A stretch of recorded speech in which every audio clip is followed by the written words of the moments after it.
जय श्री राधे कृष्णा दोस्तों, मेरे ब्लॉग में आपका स्वागत करती हूँ दोस्तों।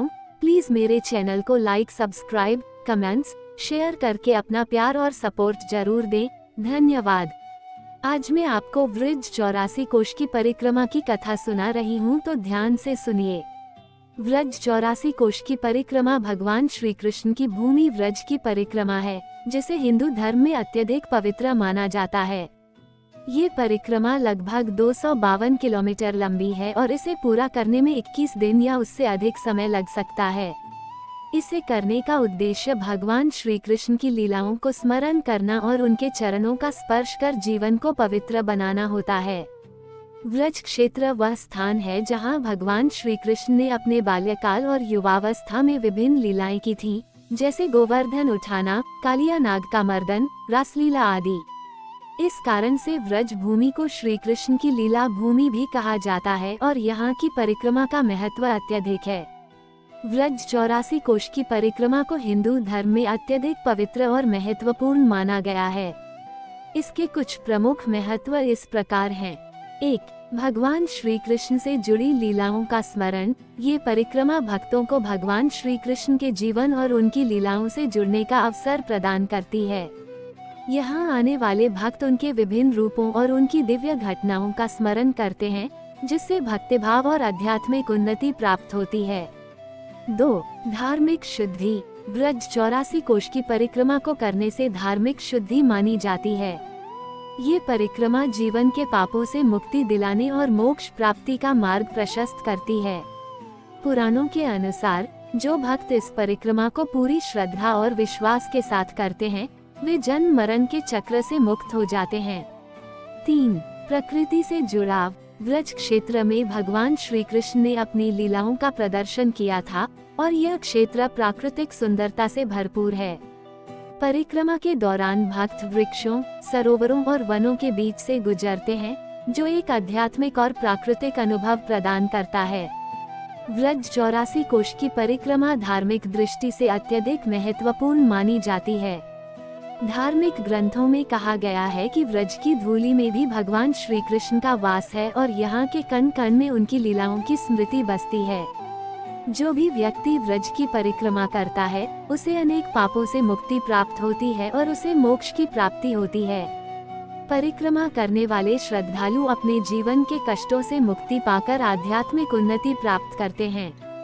व्रज क्षेत्र की यात्रा का महत्व युगों से बना हुआ है। यहाँ के हर स्थान पर भक्त भगवान कृष्ण की लीलाओं का अनुभव करते हैं। इस परिक्रमा को जीवन में एक बार करने से व्यक्ति की आत्मा शुद्ध होती है और उसे भगवान श्री कृष्ण के चरणों का विशेष आशीर्वाद प्राप्त होता है। श्री कृष्ण ने स्वयं इस भूमि को अपना खेल क्षेत्र बनाया, अतः यहाँ की परिक्रमा उनके भक्तों के लिए मोक्ष मार्ग का स्रोत है। 84 कोश की परिक्रमा की लंबाई। व्रज की परिक्रमा लगभग 252 किलोमीटर 84 कोश लंबी होती है। इसे करने में कई दिन लग सकते हैं और भक्त इसे चरणों में पूरा करते हैं। इसमें लोग पैदल चलते हुए विभिन्न स्थानों का भ्रमण करते हैं, जो कि श्री कृष्ण की लीलाओं से जुड़े हुए हैं। व्रज 84 कोश के प्रमुख स्थान, मंदिर और सरोवर। व्रज परिक्रमा में अनेक पवित्र स्थल, मंदिर और सरोवर आते हैं, जिनमें से कुछ मुख्य इस प्रकार हैं। 1. मथुरा। मथुरा भगवान श्री कृष्ण की जन्मस्थली है। यहाँ का कृष्ण जन्मभूमि मंदिर बहुत प्रसिद्ध है, जहाँ भगवान कृष्ण का जन्म कारागार में हुआ था। 2. वृंदावन। वृंदावन वह स्थान है जहाँ श्री कृष्ण ने अपनी बाल लीलाएं की। यहाँ का बांके बिहारी मंदिर और प्रेम मंदिर प्रमुख हैं। इसके अलावा यहाँ रासलीला स्थल, गोपीनाथ मंदिर और राधा रमन मंदिर भी दर्शनीय हैं। 3. गोवर्धन पर्वत। गोवर्धन परिक्रमा का अपना अलग महत्व है। श्री कृष्ण ने गोवर्धन पर्वत को अपनी छोटी अंगुली पर उठाकर गोकुल वासियों को इंद्र के प्रकोप से बचाया था। यहाँ की परिक्रमा 21 किलोमीटर लंबी होती है और यह परिक्रमा भगवान को अत्यंत प्रिय मानी जाती है। 4. राधा कुंड और श्याम कुंड। राधा कुंड वह सरोवर है जहाँ भगवान श्री कृष्ण और राधा रानी ने रासलीला की थी। ये स्थल भक्तों के लिए अत्यधिक पवित्र माना जाता है। 5. नंदगांव। ये वह स्थान है जहाँ श्री कृष्ण ने अपना बचपन बिताया। नंदगांव में नंद बाबा और यशोदा माता का निवास स्थान था। यहाँ नंद बाबा मंदिर और यशोदा कुंड प्रसिद्ध हैं। 6. गोकुल, ये वह स्थान है जहाँ श्री कृष्ण का पालन पोषण हुआ। यहाँ दाऊजी मंदिर, बलराम जी का मंदिर और गोकुलनाथ मंदिर प्रमुख हैं। 7. बरसाना, ये राधा रानी का जन्म स्थान है। यहाँ का राधा रानी मंदिर और लाडली जी मंदिर प्रमुख हैं। बरसाना की लठमार होली भी अत्यधिक प्रसिद्ध है। 8. कामवन, ये स्थल भगवान कृष्ण और बलराम की लीलाओं से जुड़ा है। यहाँ कुसुम सरोवर और कामेश्वर महादेव मंदिर दर्शनीय है। 9. कुसुम सरोवर, यह एक अत्यंत पवित्र सरोवर है जहाँ भगवान श्री कृष्ण ने राधा रानी और गोपियों के साथ लीला की थी।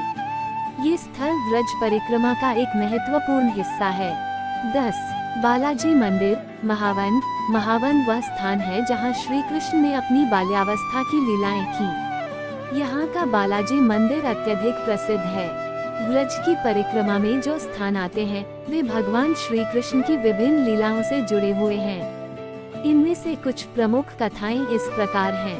1. गोवर्धन लीला, जब इंद्रदेव ने गोकुल वासियों पर क्रोधित होकर मूसलधार वर्षा शुरू कर दी, तब श्री कृष्ण ने अपनी छोटी अंगुली पर गोवर्धन पर्वत को उठाकर सभी को बचाया। इसके बाद से गोवर्धन की परिक्रमा एक पवित्र अनुष्ठान मानी जाती है। 2. कालिया नाग का मर्दन, यमुना नदी में रहने वाले कालिया नाग का मर्दन करके श्री कृष्ण ने गोकुल वासियों को सुरक्षित किया। इस घटना का स्मरण व्रज परिक्रमा में आने वाले भक्त करते हैं। 3. रासलीला, वृंदावन की रासलीला भगवान कृष्ण की सर्वश्रेष्ठ लीलाओं में से एक मानी जाती है, जहां उन्होंने गोपियों के साथ रास किया था। इस लीला का महत्व भक्तों के लिए अत्यधिक है।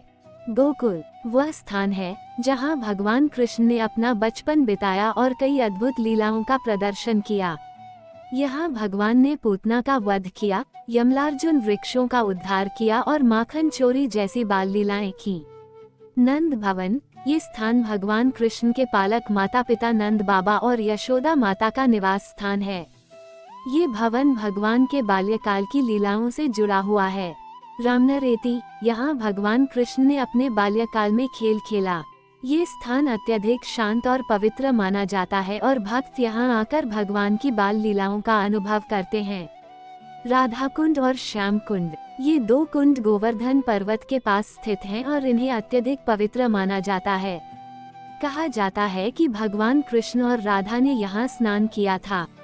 इन कुंडों में स्नान करने से भक्त अपने पापों का प्रायश्चित कर सकते हैं और मोक्ष प्राप्त कर सकते हैं।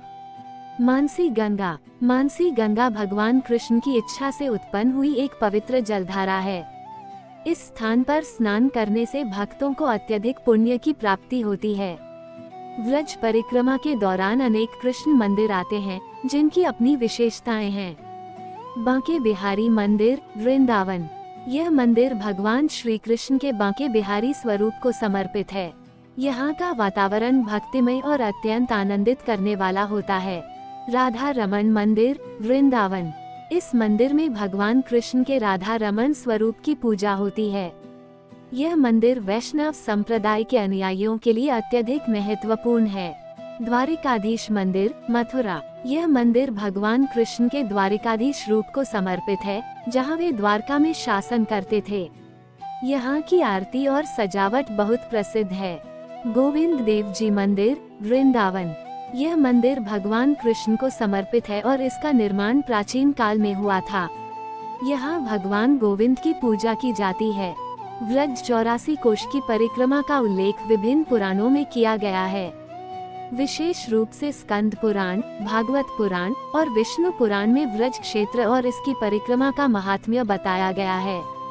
स्कंद पुराण में कहा गया है कि जो व्यक्ति व्रज 84 कोश की परिक्रमा करता है वह भगवान श्री कृष्ण की कृपा का पात्र बनता है। स्कंद पुराण के अनुसार ये यात्रा भक्त को मोक्ष दिलाने का एक महत्वपूर्ण साधन है। इसमें व्रज क्षेत्र के प्रत्येक स्थल का विवरण दिया गया है और उनके धार्मिक महत्व को बताया गया है। भागवत पुराण में भगवान कृष्ण की लीलाओं का वर्णन अत्यधिक विस्तार से किया गया है। इसमें व्रज क्षेत्र को भगवान की लीलाओं का स्थल माना गया है। भागवत पुराण के अनुसार व्रज की भूमि पर चलने से भक्त को आध्यात्मिक उन्नति प्राप्त होती है। मुक्ति का मार्ग, ये परिक्रमा मोक्ष प्राप्ति का एक साधन मानी जाती है।